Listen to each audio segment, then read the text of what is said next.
The wilderness. It's where some of the most profound spiritual battles in history took place. And today we're exploring one of the most intense, Jesus facing Satan after 40 days without food, showing us what real spiritual warfare looks like. That's fascinating to consider, especially since this wasn't just about physical deprivation.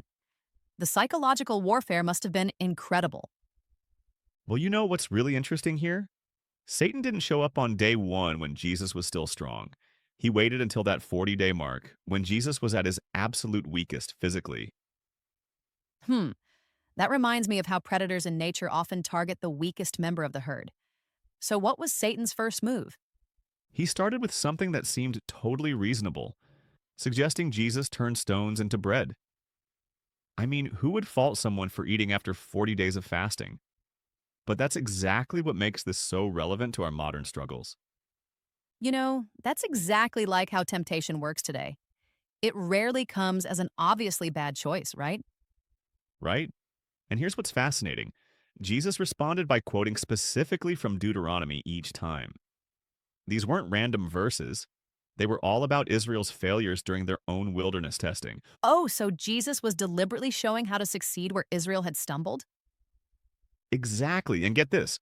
Historical records show the wilderness where this took place was the Judean desert, where temperatures could swing from scorching hot in the day to near freezing at night.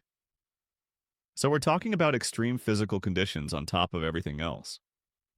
Well, that adds another layer to the whole experience. Dealing with physical extremes while facing spiritual warfare. And you know what's really powerful? After this intense private battle, Jesus immediately launches into public ministry.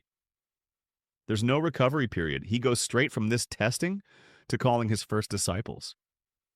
That sequence is so striking, from complete isolation to suddenly engaging with crowds and calling followers. Speaking of those followers, these weren't people looking for a career change.